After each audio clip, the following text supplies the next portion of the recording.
Entra nel vivo la festa dell'unità regionale che si svolge per la prima volta ad Agrigento. Ieri l'intervento del presidente Stefano Bonaccini, oggi si chiude con il segretario nazionale Sleen. Un incendio è scoppiato sul traghetto Cossira, immediato l'intervento della Guardia Costiera che ha salvato i passeggeri. Convegno dell'Ordine degli Architetti di Agrigento in occasione dei 100 anni della fondazione, l'Exio Magistralis di Alberto Ferlinga, noto docente universitario e architetto.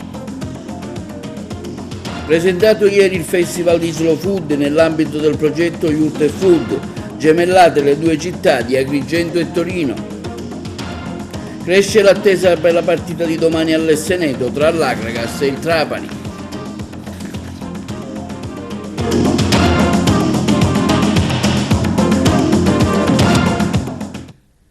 Buongiorno, benvenuti con l'edizione odierna del nostro telegiornale. Oggi apriamo con la politica. È entrato nel vivo la festa dell'unità che per la prima volta si svolge nella nostra città a livello regionale. Ieri sera l'intervento del presidente del partito Stefano Bonaccini, stasera alla conclusione alle ore 19 l'intervento della segreteria nazionale Elis Lane a Villa Bonfiglio. È entrata nel vivo ieri sera ad Agrigento la festa dell'unità del partito siciliano che per la prima volta si svolge nella nostra città e ha visto la presenza del presidente del PD Stefano Bonaccini, che ha affermato come il consenso verso la destra stia calando, sta finendo la luna di miele, quell'atteggiamento quasi fideistico del paese per ogni misura che il governo annunciava e prendeva. Tutto questo sta finendo perché dopo le promesse sull'immigrazione, sull'accisa della benzina, ora gli italiani vedono raddoppiati gli sbarchi, mentre sulla benzina il governo non è stato in grado neanche di lasciare i benefici dell'esecutivo Draghi. Stasera concluderà l'evento la segretaria nazionale Elis Lane. Il messaggio parte da Agrigento, la festa regionale del PD proprio ad Agrigento. Ma quella di fronte a un governo che io credo abbia terminato la luna di miele col Paese, il che, voglio essere chiaro, non significa che sta calando il consenso verso la destra. Intendo la luna di miele con quell'atteggiamento del Paese quasi fideistico per ogni misura che il governo annunciava e prendeva, e questa sta finendo perché le troppe promesse che tutti ricordano attraverso video e urla nei comizi degli ultimi anni vedono i migranti raddoppiare gli sbarchi quando si era promesso che finendo la pacchia non sbarcava più nessuno, perché davanti alle pompe di benzina si annunciò che una volta al governo si sarebbero addirittura tolte le accise e persino non sono stati capaci nemmeno di lasciare i benefici del governo Draghi, e quindi la benzina, tutti quelli che vanno a fare rifornimento si accorgono che costa come non mai, perché sulla sanità pubblica, stasera ne parlerò a lungo qui, stanno mettendo in difficoltà persino regioni con una tradizione solida come l'Emilia Romagna e la Toscana, non oso immaginare in altre parti del Paese. E attenti perché questo governo ha riportato per la prima volta dopo anni e anni sotto il 7% il rapporto tra spesa pubblica e PIL del Paese, portandoci al 16° posto tra i paesi dell'Unione Europea.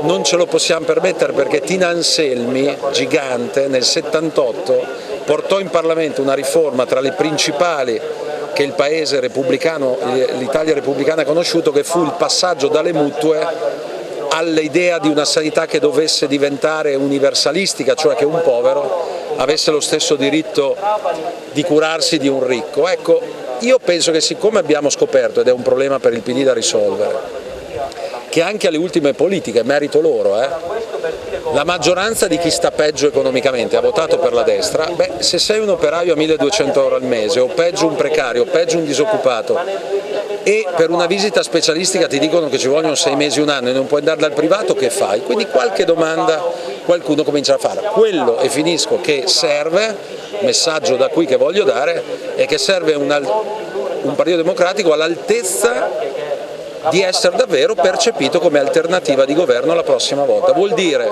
che per ogni critica che facciamo ci vuole una proposta alternativa di fianco, vuol dire avere la consapevolezza che da soli non ce la facciamo, va costruito un nuovo centrosinistra con pazienza, cercando almeno di mettere le opposizioni insieme dove si condivide la scelta. Ellie è stata bravissima, Ellie Schlein, sul salario minimo legale, lo dobbiamo fare sulla sanità. Persino Renzi, che sbaglia sul salario minimo, non è d'accordo sui tagli del governo alla sanità pubblica e quindi si aggiunge a Calenda, si aggiunge a Fratoianni, a Bonelli, si aggiunge a Giuseppe Conte, ma non mi basta nemmeno la politica, è la società reale che può mobilitarsi, da chi lavora in un ospedale, chi fa l'infermiere guadagna troppo poco, da chi cerca una cura e non la trova, da tante associazioni di volontariato che stanno sentendo sulla loro pelle questi tagli che danno stanno facendo. Quindi dobbiamo fare questo con pazienza, ma essere propositivi e allargare il campo di forze che può essere la prossima volta alternativa a questa destra. Di quale governo ha bisogno la Sicilia? Di quale governo ha bisogno la Sicilia, secondo lei? In generale qualsiasi regione, spero succeda nella mia, ha bisogno di un governo che dia risposte ai problemi reali delle persone, pochi slogan, poca propaganda, poca demagogia, molti fatti concreti. Il governo di centrodestra pare insistere molto sul tema del ponte sullo stretto di Messina, qual è la posizione del Partito Democratico? Allora, di ponti ne esistono in tutto il mondo che collegano anche isole con la terraferma, in sé non è che si può essere ideologicamente contro un ponte. Io sono convinto che non se ne farà nulla, intanto perché non hanno i soldi nemmeno per fare un vero taglio del cuneo fiscale e non hanno i soldi soprattutto per la sanità pubblica, anzi favoriscono quella privata. Ecco, vorrei sapere, la domanda che vorrei fare a Schifani è d'accordo a fare una battaglia con Bonaccini, visto che le 20 regioni italiane hanno chiesto subito 4 miliardi di euro dal ministro Schillaci per irrobustire la sanità pubblica, o il presidente Schifani è d'accordo a favorire la sanità privata in sostituzione di quella pubblica? Ponte sullo Stretto non lo faranno perché mi pare che siano divise tra di loro. Verrebbe da dire, io quando sono sbarcato all'aeroporto di Catania e mi hanno portato verso qui, il problema è il grado delle infrastrutture. E è andata anche bene perché Catania è la tratta. No, dico, da quello che sento, quello che so, quello che conosco, quello che ho già visto venendo qui altre volte, è che mi pare che prima di tutto bisognerebbe pensare a collegamenti stradali, autostradali e ferroviari che consentano ai siciliani di non metterci ore quando da altre parti d'Italia ci vogliono mezz'ore magari per muoversi. E poi comunque quel ponte mi pare diventato un elemento ideologico, peraltro da parte di chi faceva video e conferenze stampa per dire che quel ponte non andava minimamente fatto, anzi indossava magliette. Ma ho visto che su questo cambiano idea rapidamente, perché da no euro avete poi visto che vanno addirittura in ginocchio a pregare l'Europa di concederci un po' di flessibilità.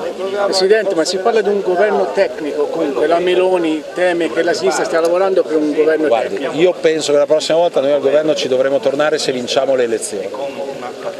Perché il Partito Democratico, che è stato al governo 10 degli ultimi 12 anni, con tanti governi diversi, e c'è stato per ragioni nobili e persino giuste, ma pur perdendo le elezioni politiche più volte, continuando a vederci al governo, un po' di italiani hanno pensato che noi siamo quelli aggrappati al potere.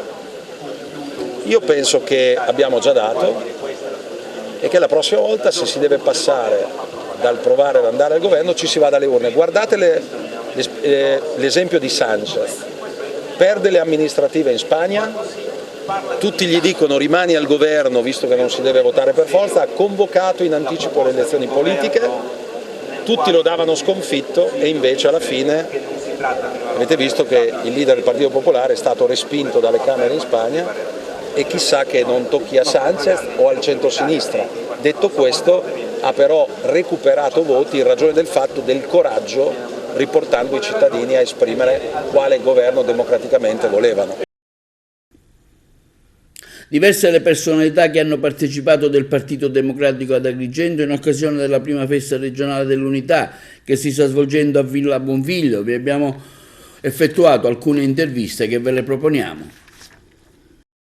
Giovanna Iacono, presente a questo Festival dell'Unità in Sicilia che si tiene ad Agrigento, dove sono previste anche la presenza di Bonaccini e domani della Schlein.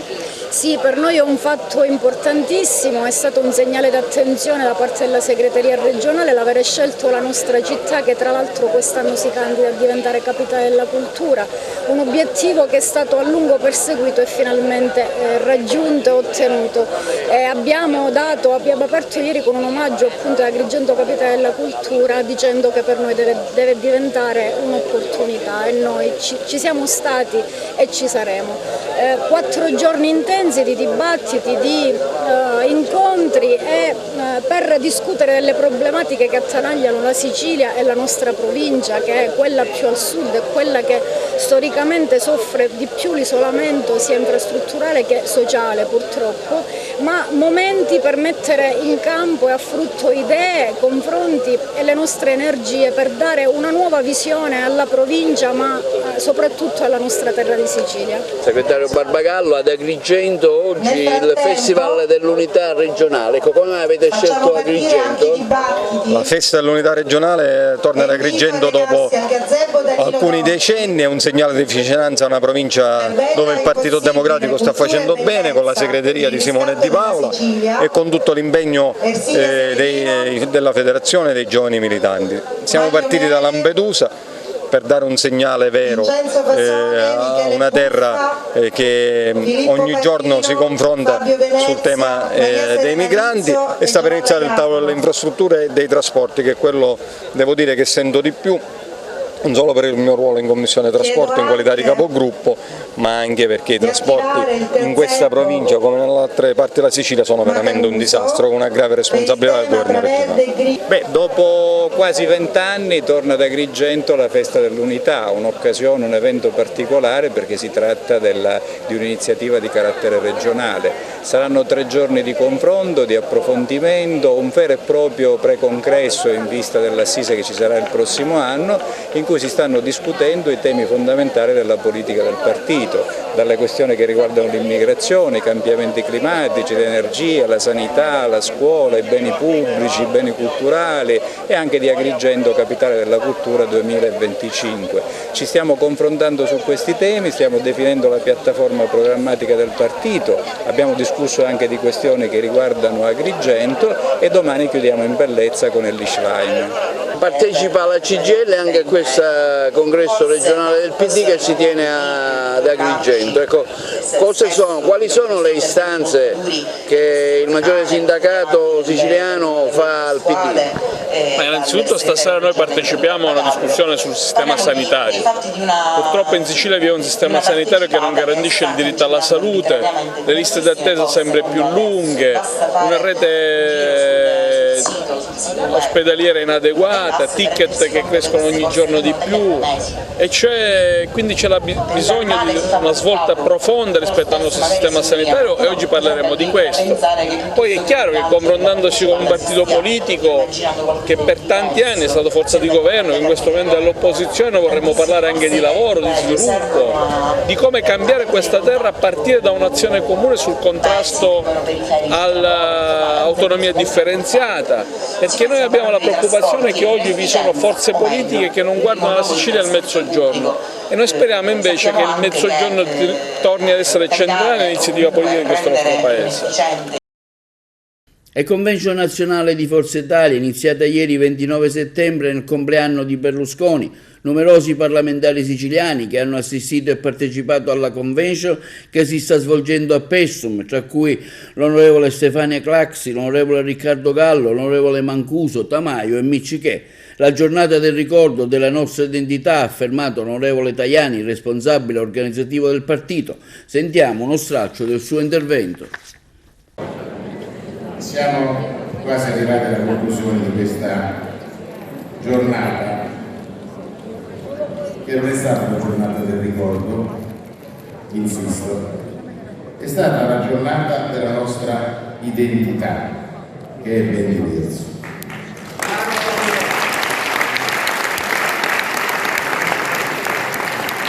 Io parlo del Dini, ha detto una cosa sacrosanta, stavo parlando con Maria Bernini.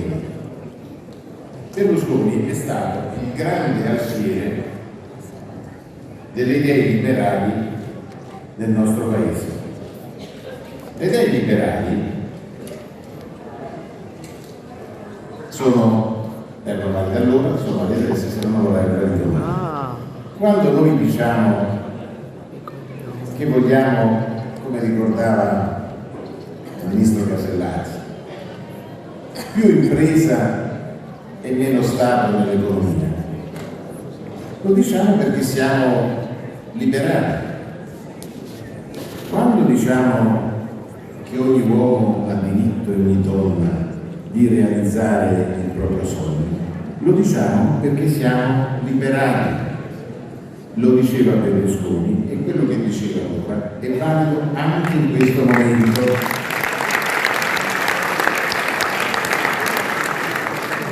Quando diciamo per l'economia sociale di mercato, quando diciamo che bisogna abbattere la pressione fiscale, quando diciamo che bisogna fare la riforma della giustizia, lo diciamo perché siamo liberali. E visto che parliamo, ho citato la riforma della giustizia, domani parleremo a lungo, voglio salutare un amico che ha subito un'accusa infamante, poi alla fine, dopo troppo tempo, è stato assolto il senatore Marco Sigari. È stato assolto perché il fatto non sussiste. Anni di gogna e il fatto non sussiste.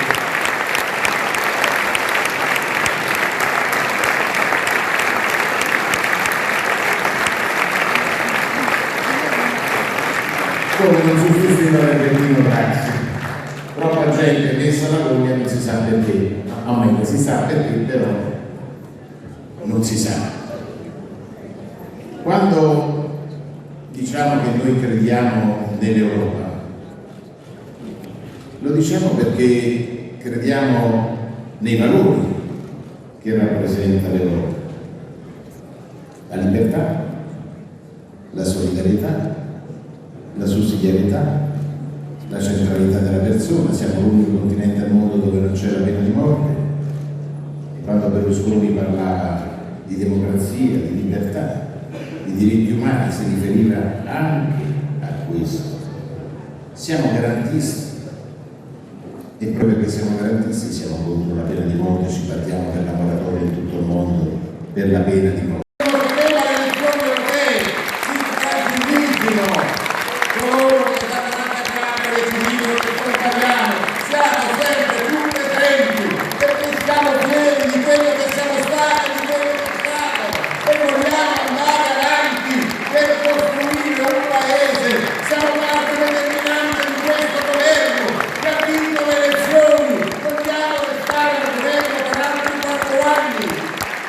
Con le nostre proposte, le nostre idee, e anche dentro al governo abbiamo dimostrato di saper difendere le nostre idee. Quando c'è stata da modificare la tassa sugli extraprofitti non abbiamo fatto marcia indietro, abbiamo convinto il Presidente del Consiglio e abbiamo ottenuto giuste modifiche.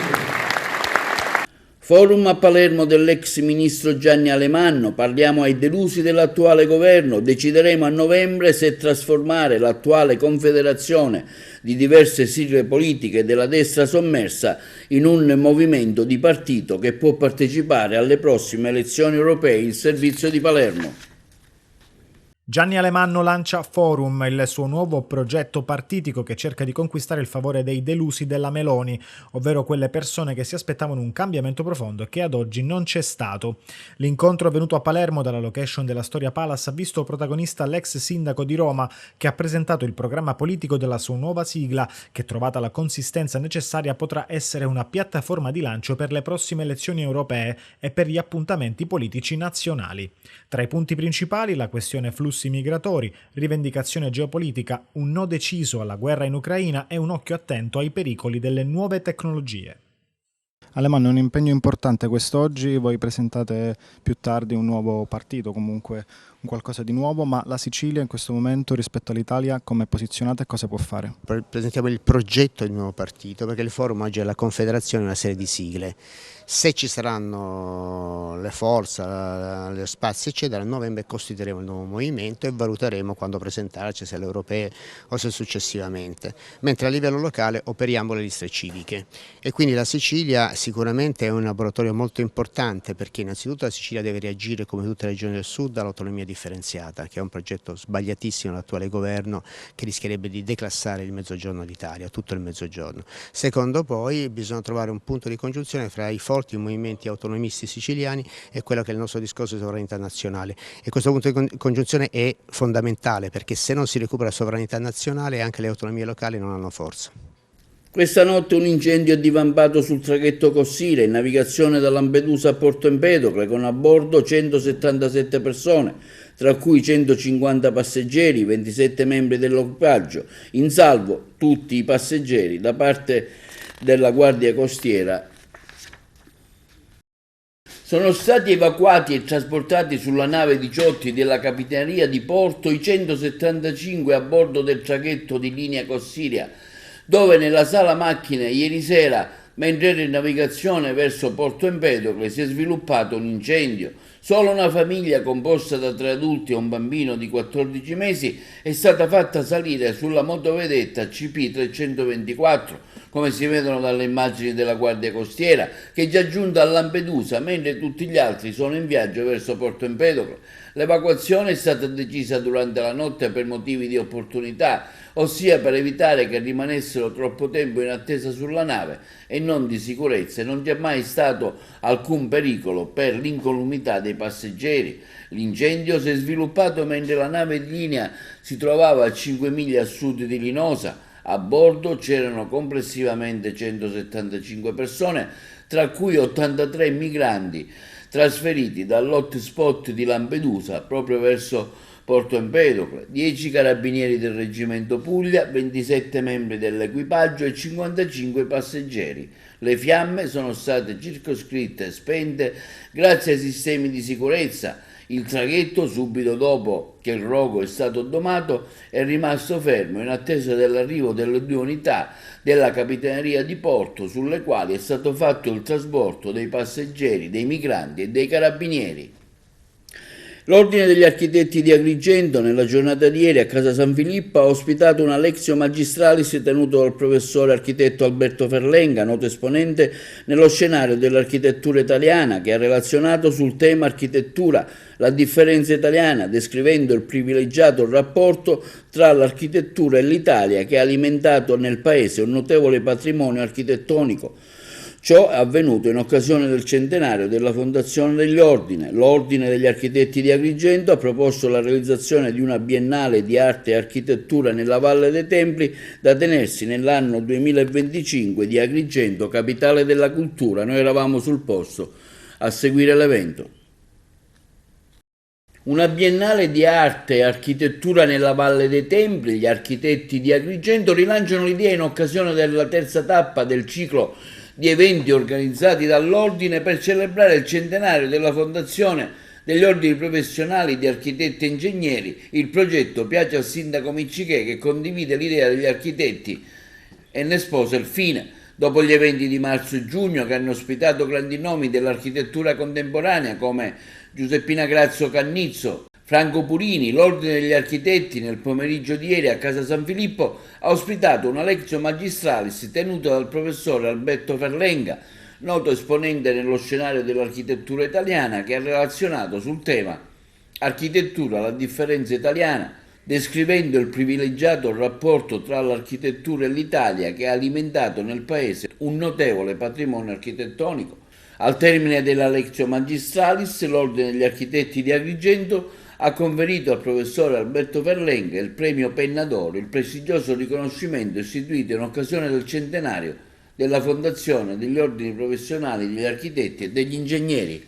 Dopo 2 illustri interpreti dell'architettura contemporanea come Maria Giuseppina Grasso Cannizzo e Franco Purini, oggi abbiamo l'onore di ospitare un altro grande esponente dell'architettura italiana, il professore Alberto Ferlenga, già rettore dello UAV di Venezia, redattore stimato di riviste internazionali di architettura come Lotus e Casabella. Il tema odierno è il rapporto tra l'Italia e l'architettura, un rapporto che nel tempo ci ha regalato un ricchissimo patrimonio architettonico e devo dire che partendo da questo tema oggi stanno venendo fuori spunti interessanti anche per valorizzare il nostro patrimonio culturale in funzione di Agrigento capitale italiana per la cultura 2025. Una di queste idee è proprio la fondazione nella Valle dei Templi di una biennale di arte e architettura che coinvolgerebbe artisti ed architetti di chiara fama internazionale che con cadenza biennale sarebbe chiamata a offrire il loro contributo per alimentare un confronto culturale nei paesi del Mediterraneo. Tutto questo producendo nuova arte e nuova architettura contemporanea, che è quello che a noi interessa. Gli architetti agrigentini sono pronti ad offrire all'ente parco e al comune di Agrigento il proprio contributo affinché queste idee possano diventare realtà e offrendo così alla città dei Templi una nuova opportunità per recitare autorevolmente il ruolo di porta d'Europa nel Mediterraneo, non solo dal punto di vista culturale, ma ci auguriamo anche economico e commerciale. Quindi l'Ordine degli Architetti vuole essere un ruolo nell'Agrigento Capitale della Cultura, vuole determinare una propria priorità. No, noi abbiamo già, quando abbiamo fornito all'organizzazione, quando si stava per predisporre il dossier, noi abbiamo già presentato un documento dove c'erano una serie di idee, percorsi culturali, percorsi enogastronomici,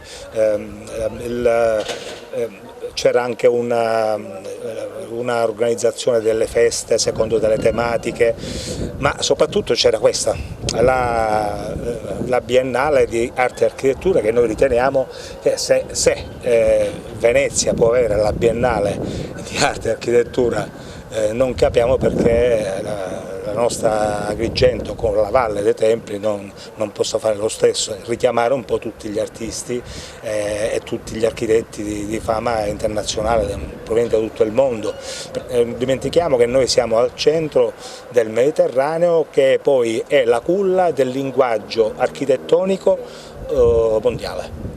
Sì, è sempre un piacere rispondere agli inviti dell'Ordine di Agrigento, che è un ordine molto attivo, molto operativo all'interno del territorio siciliano, che rappresenta al meglio la consulta degli architetti siciliani, che opera in questo senso, opera per portare la bellezza nei nostri territori e nei nostri luoghi.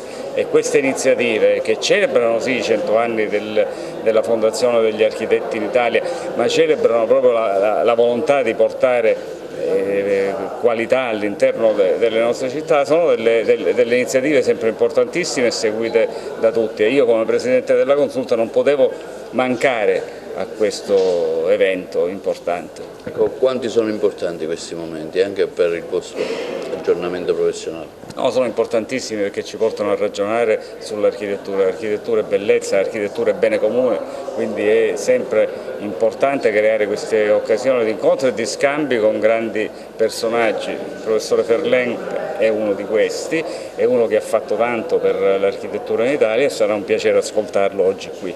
Alberto Ferlenga qui ad Agrigento per una Lectio Magistralis su architettura alla differenza italiana in occasione dei 100 anni di fondazione dell'Ordine. Sì, intanto è un piacere sempre tornare a Agrigento, che è una città che ho avuto modo di frequentare ed è una vera lezione di architettura come altre città italiane. Quello che dirò nella mia lezione è cercare di far capire come anche per il fatto di avere città di questo tipo, la vera ricchezza italiana, l'architettura e l'architetto italiani hanno delle chance in più dentro uno scenario che fa sempre più fatica a controllare l'espansione urbana e a generare qualità. Quindi avere la possibilità di avere un passato particolare e città di questo tipo, per gli architetti, non solo per gli architetti, ma significa avere un tesoro da amministrare. Poi non è detto che immediatamente questo diventi operativo, diventi fatti operativi, però abbiamo in questo momento in cui stanno cambiando le condizioni dell'architettura, in cui le questioni climatiche, le questioni della sostenibilità diventano importanti, noi abbiamo un intero passato, un'intera tradizione che ha declinato questi temi molto prima di altri e che sta a noi aggiornarli e sta a noi trovare poi la via per farli diventare fatti concreti. Agrigento Capitale della Cultura 2025, anche questa è un'occasione perché l'Ordine presenterà i suoi progetti, tra cui una futura biennale. L'occasione è una grande occasione, tra l'altro io vivo in una città, Brescia, che è oggi capitale della cultura assieme a Bergamo, quindi ho anche toccato con mano quali sono i vantaggi di questa, è un'occasione molto importante, è un'occasione in cui c'è la vera possibilità, Agrigento non ha bisogno di turisti in più, ne ha già tantissimi, ma di veicolare anche dei significati diversi, dei temi differenti e penso che l'architettura abbia questa possibilità.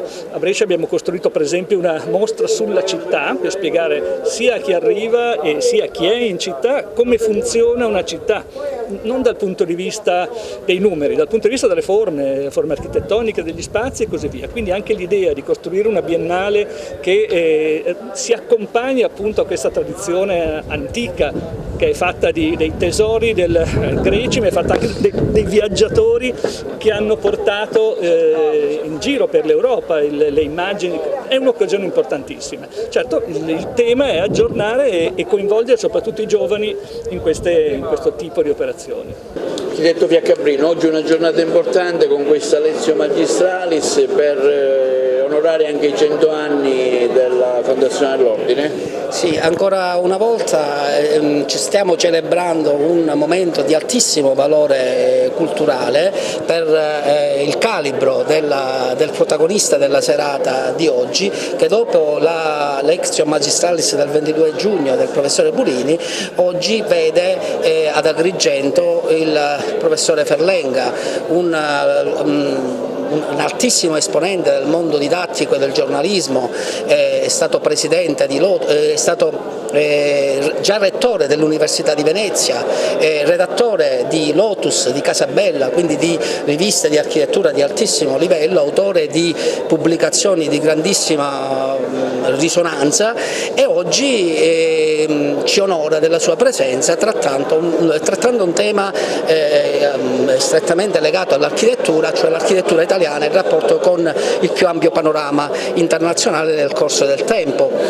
Oggi abbiamo cercato di coniugare anche di dedicare dei momenti di intrattenimento connessi alla presenza del professore Alberto Ferlenga con un momento musicale, quindi in onore del rapporto tra un connubio tra l'architettura e la musica.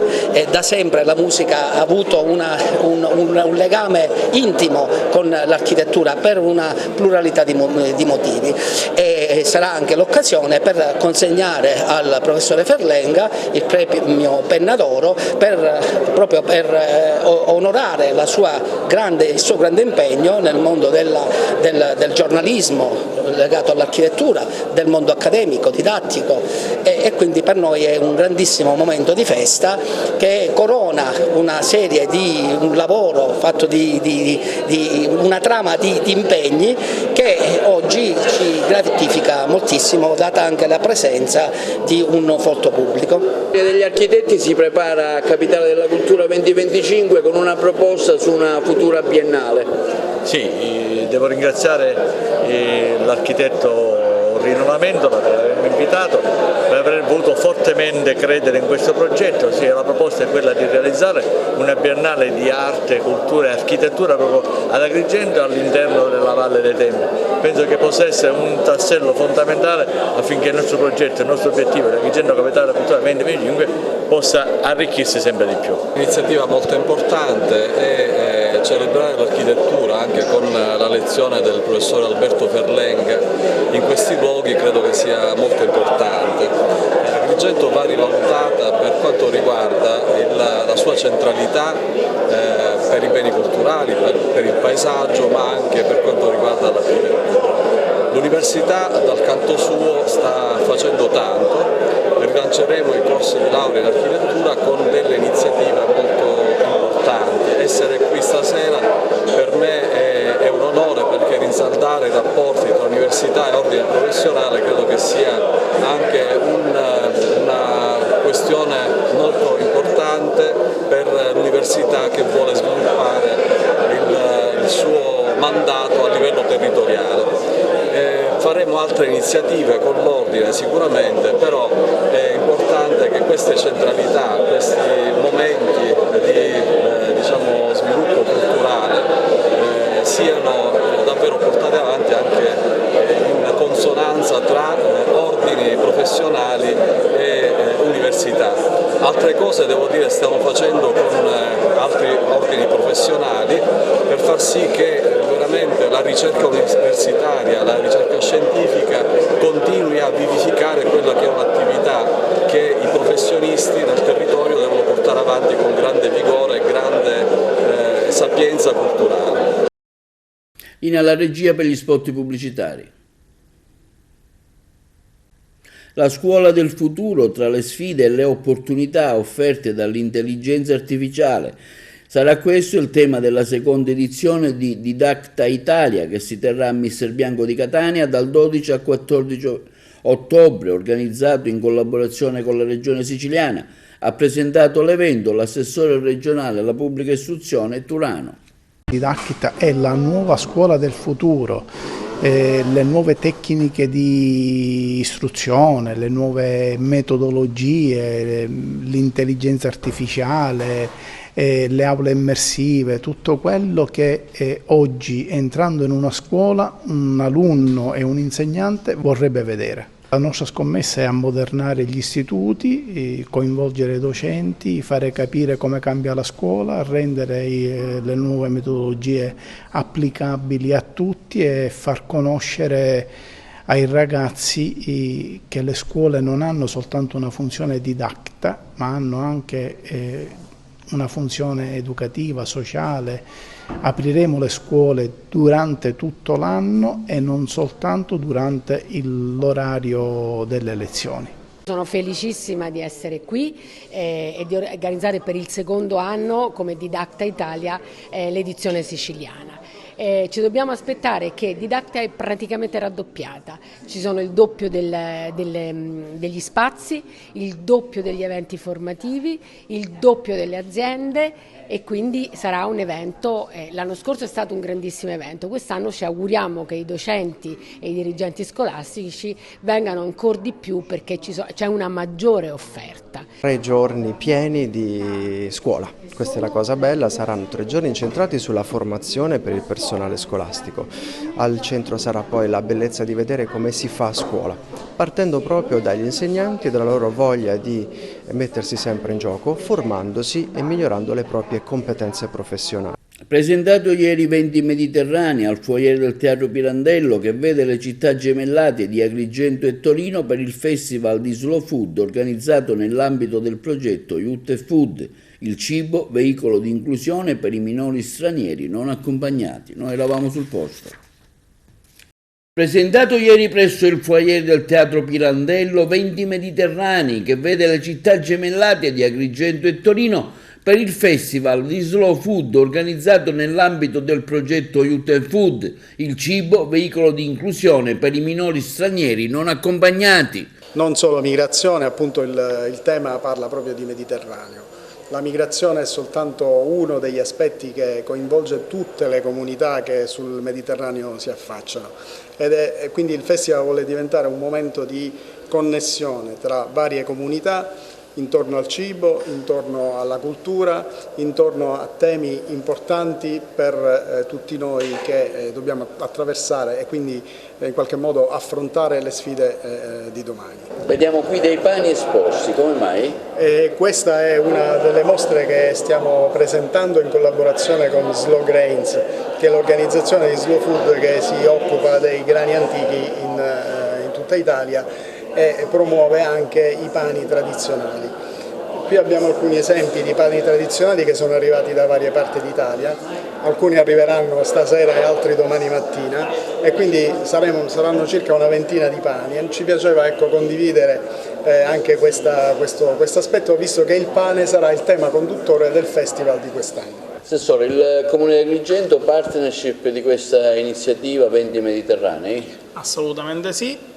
Tutto questo si coniuga in quella che è l'iniziativa generale dell'assessorato alle politiche sociali rispetto all'integrazione, rispetto a tutto quello che il territorio offre, grazie a che cosa? Grazie alla rete che si sta realizzando e che si sta costruendo e l'evento di oggi, questo festival, questi 3 giorni che innanzitutto ha dei temi importantissimi come quelli dell'immigrazione, dell'integrazione, della disabilità nel mondo dell'immigrazione a cui noi dobbiamo essere attenti e dobbiamo calarci veramente nel capire e comprendere meglio chi vive delle realtà difficili e complicate. Oggi la presentazione, ma questi 3 giorni che arricchisce la città non solo di cultura ma anche di integrazione, ma come dicevo è il continuare un ragionamento di integrazione, di unione, di rete. Il territorio ha grandissime opportunità, le istituzioni devono essere il trade union tra tutti e quindi associazionismo, terzo settore, enti pubblici insieme per cercare dei percorsi positivi. Tutto questo credo che possa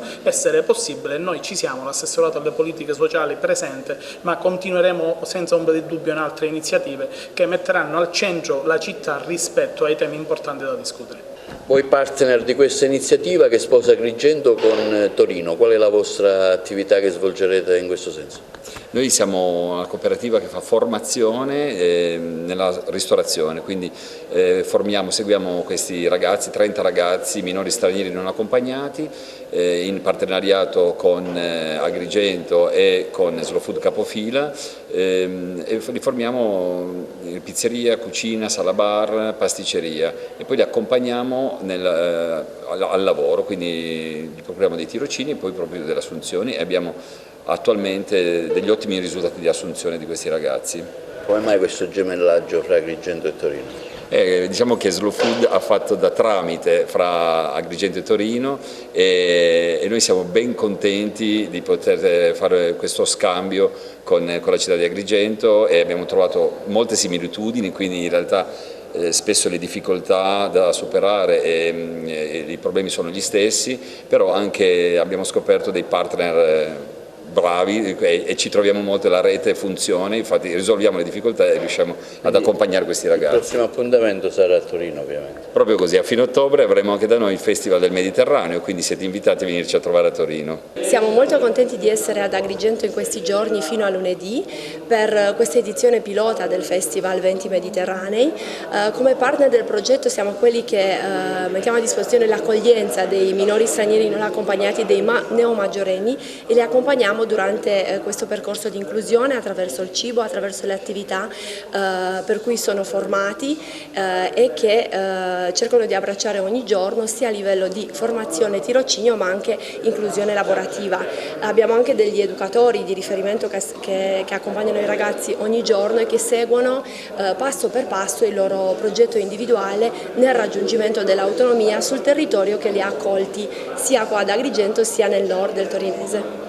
Santino Lopresti oggi come direttore del CPIA che fa parte di questa iniziativa Venti del Mediterraneo. Voi in che veste partecipate? Noi abbiamo già avuto un rapporto con Slow Food, uno stretto rapporto, noi abbiamo assieme realizzato un'iniziativa che è quella dell'orto sociale presso la nostra sede a Villa Seta, quindi come dire, i ragazzi sono impegnati a piantare delle piantine che producono dei frutti e che poi vengono utilizzati alla fine dell'anno scolastico, ma anche per le persone del posto, e quindi qualora volessero non possono utilizzare. Questo orto è un orto però che mette assieme sia i prodotti nostri che i prodotti di ragazzi extracomunitari, perché il CPIA nella stragrande maggioranza ha ragazzi extracomunitari. Vi è una partecipazione e quindi all'interno del percorso didattico ma anche extradidattico, e quindi ecco perché noi stasera siamo qui, siamo contenti di essere qui, perché quello che riguarda il mangiare, il cibo,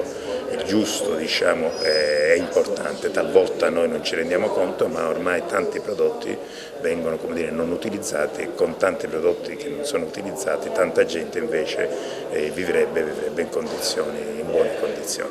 Allora raccontaci la tua esperienza, come mai sei qua ad Agrigento, tu vieni da Torino? Allora, sono arrivato in Italia quasi da 2 anni, ho fatto tirocinio con Loris e mi hanno aiutato perché quello progetto di solo per in cucina, queste cose, però mi piaceva più Salabar. Poi mi hanno seguito, mi hanno fatto tutto, adesso sto facendo 2 posti di lavoro, anche appena comprato una casa, quindi io sono molto contento e anche quello Slow Food che mi aiuta tanto. Grazie al progetto di People and Foods ho iniziato questo progetto 1 anno fa, grazie all'accoglienza e l'aiuto che la Comune di Agrigento ci hanno dato. Per dire la verità, sono molto contento perché ho scappato il mio paese e mi sono trovato qua senza la mia propria famiglia, ma mi sento a casa mia. Adesso sto lavorando, sono integrato e spero che il mio futuro sarà più meglio che quello che avevo. Nel progetto è inserito anche Roberto Vanadia con queste 2 mostre che raccontano la cultura del pane. Quindi parlare di pane potrebbe sembrare banale, ordinario, quasi desueto, ma parlare del pane in questi termini significa recuperare radici, perché dietro il pane, che oggi forse abbiamo banalizzato, perché con la cultura del mordi e fuggi è molto difficile pensare ai valori che si stanno dietro proprio un pezzo di pane. È un recupero, è un fatto identitario che viene tradotto per quello che è la mia specificità, l'arte etnoplastica, in queste scene, in queste realizzazioni. Trattano della trebbiatura, quindi il momento del raccolto, per arrivare poi alla panificazione vera e propria rappresentata nella scena. Ma è tutto un anno contadino che si svolge, un anno contadino che ovviamente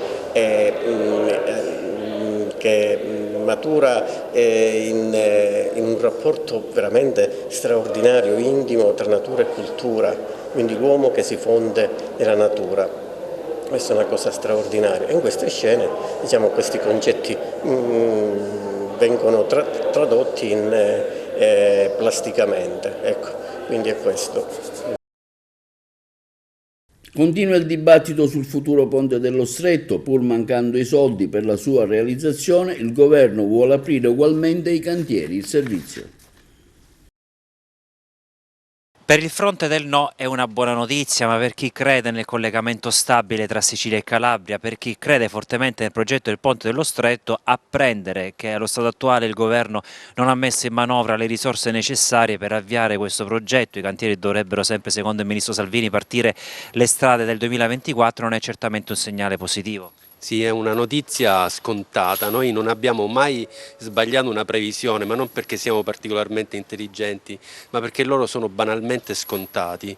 Noi sappiamo benissimo che in gioco non c'è la realizzazione di un'infrastruttura, in gioco c'è la possibilità di riavviare un iter e di guadagnarci politicamente, finanziariamente da questo iter. Non c'è nessunissima possibilità in questo momento di realizzare il ponte sullo stretto, ma questo non ci rassicura per nulla, perché quanto è avvenuto ieri, lo scontro che c'è in questo momento all'interno del centrodestra tra la Meloni e Salvini, perché è chiaro che la partita la si sta giocando sulla storia delle europee, quindi la Meloni non gli darà mai questa possibilità a Salvini di farsi le europee con 1 miliardo in mano, con 2 miliardi in mano. Tutto questo è banalmente scontato.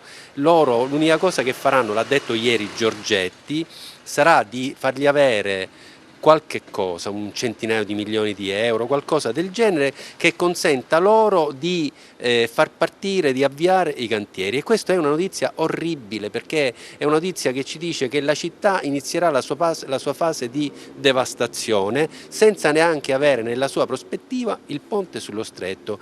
Ciò che a noi fa davvero rabbia non è Salvini, ma è chi gli va dietro qua a Messina, in Calabria, e il fatto che alcuni li giustifichiamo perché pensano di guadagnarci, evidentemente, di guadagnarci politicamente, di avere qualche incarico, eccetera. Altri non li capiamo proprio, non riusciamo a capire com'è che non riescano a leggere la fase politica, com'è che non riescono a capire che è chiaramente un imbroglio che ha una finalità unicamente di carattere elettorale. Per questo non si abbassa comunque la guardia. Ma no, ma non si abbassa la guardia, perché la guardia non si abbasserà fino a quando la storia del ponte sullo stretto non verrà definitivamente cancellata e non si riusciranno a ottenere le risorse economiche per diciamo, soddisfare i bisogni inevasi di questo territorio. Per questa ragione noi domenica dalle 16:30 saremo a Piazza del Popolo per un'assemblea pubblica in cui spiegheremo il nostro punto di vista, ma soprattutto insieme a tutti quanti che vorranno farlo decideremo insieme quali saranno le prossime tappe della mobilitazione contro il ponte. Sono stati 1000 pensionati provenienti da tutta Italia presenti a Licata alla festa dell'ANAP, Associazione Nazionali Pensionati di Convertigianato. Abbiamo sentito il presidente Franco Messina. 1000 pensionati provenienti da tutta Italia sono stati presenti a Licata in occasione della festa del socio ANAP, Associazione Nazionale Anziani e Pensionati della Convertigianato. Il presidente provinciale dell'ANAP, cavaliere Franco Messina, presente alla festa, ha incontrato il presidente nazionale dell'ANAP, i colleghi presidenti provinciali e tanti associati convenuti in provincia di Agrigento. Sono stati giorni di incontro, di confronto, un ulteriore modo per rafforzare il forte legame tra l'associazione e i propri soci. Sentiamo il presidente Franco Messina.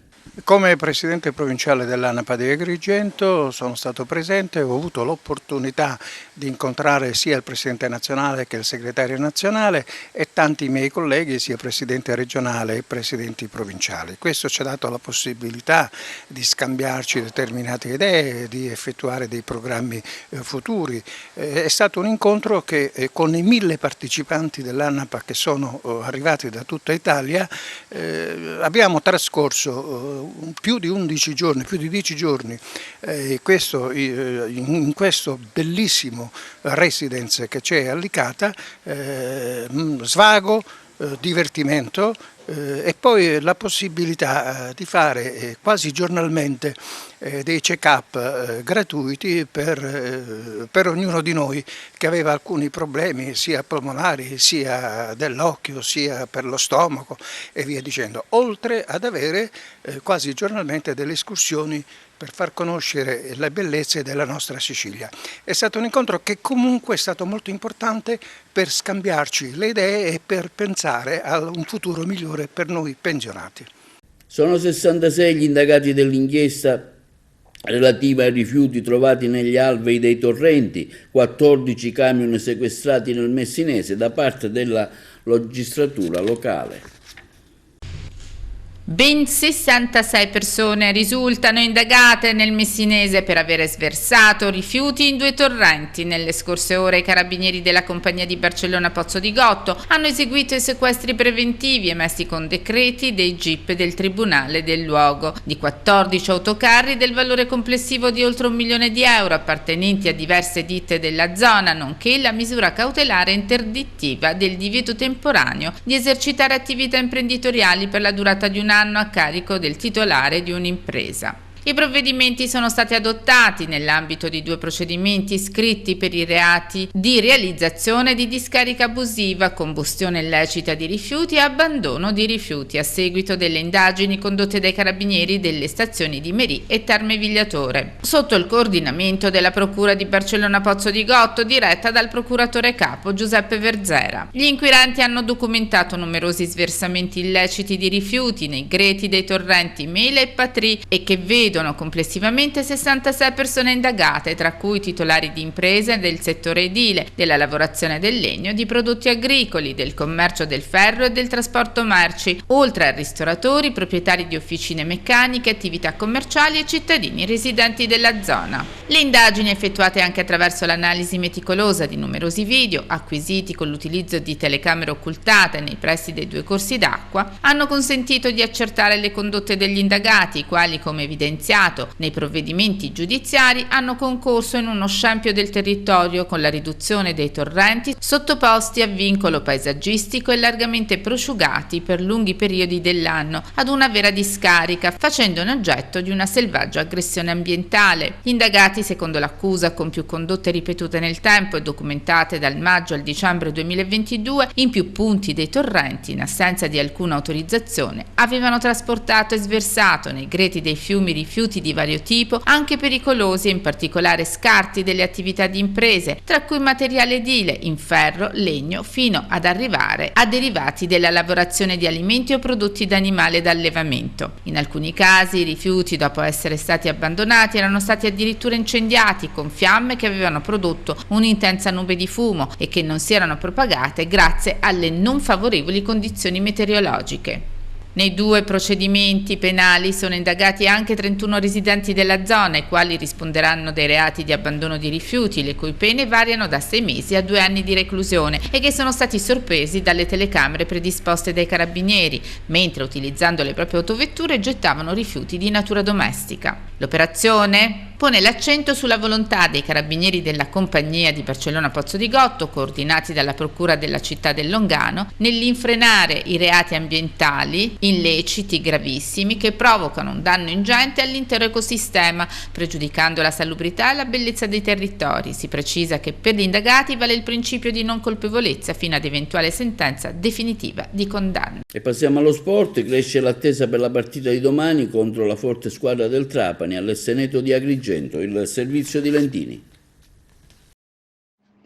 È stata una settimana molto intensa in casa Acregas, in previsione del ritorno dello storico derby siciliano contro il Trapani, sia dal punto di vista tecnico-organizzativo che dell'entusiasmo che ci potrà essere nel vetusto stadio Esseneto.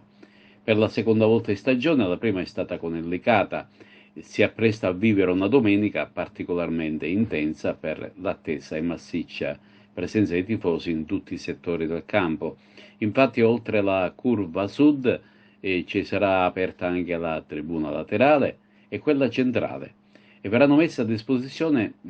messa anche a disposizione anche la storica gradinata e naturalmente la curva nord riservata ai supporters Granata ospiti.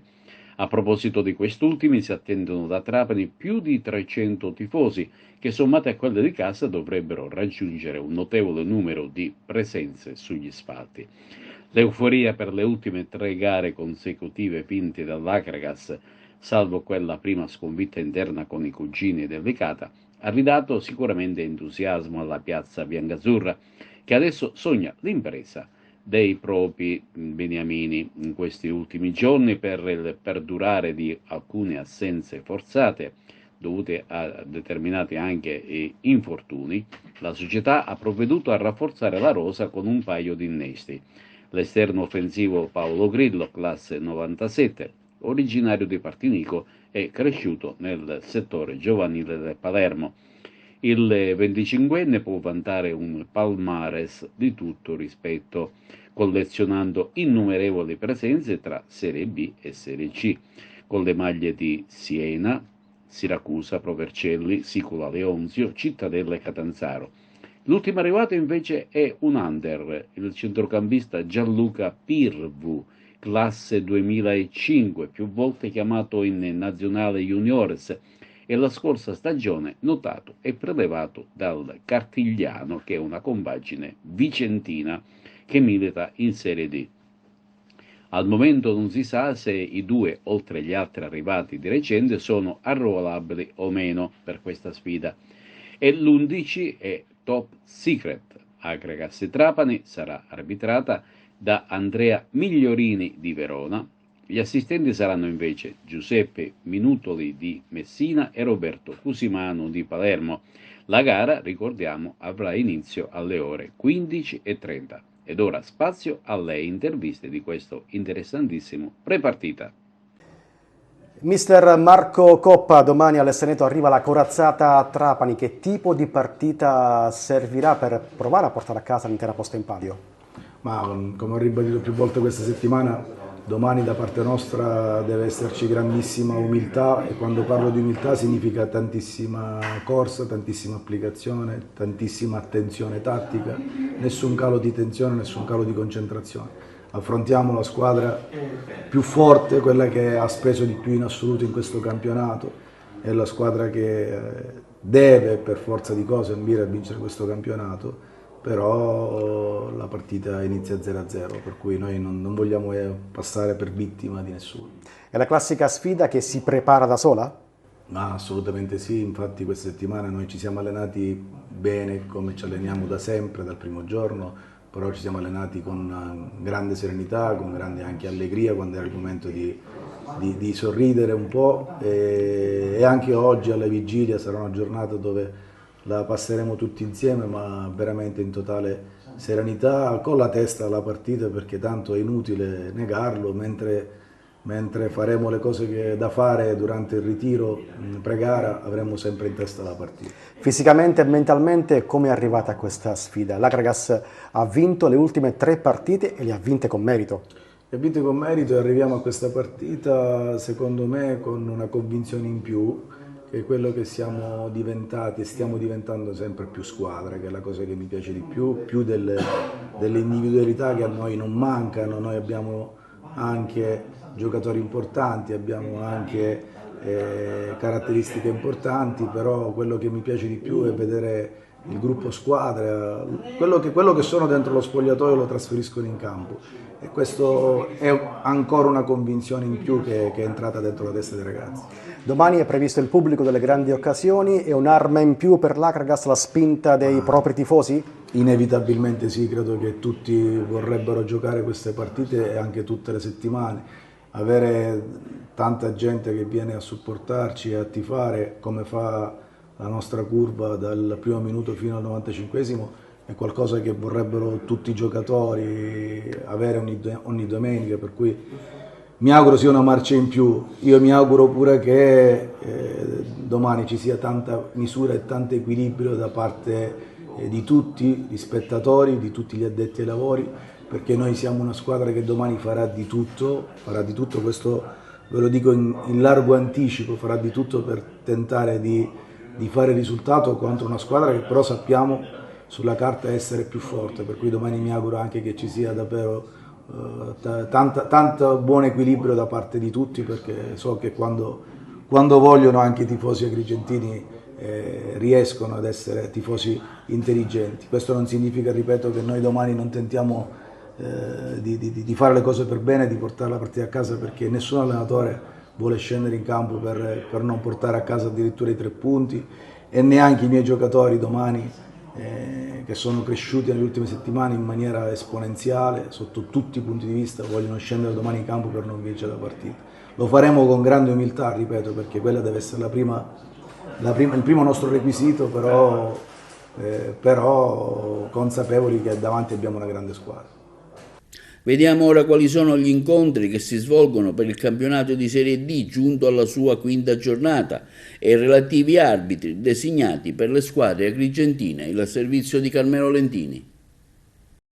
Arrivano tutti da Oltrestretto gli arbitri chiamati a dirigere le gare della quinta giornata di Serie D Girone I. La Felice Amaranto, vale a dire l'ex Regina, si scontrerà con il Siracusa e l'arbitro sarà Ranieri di Como.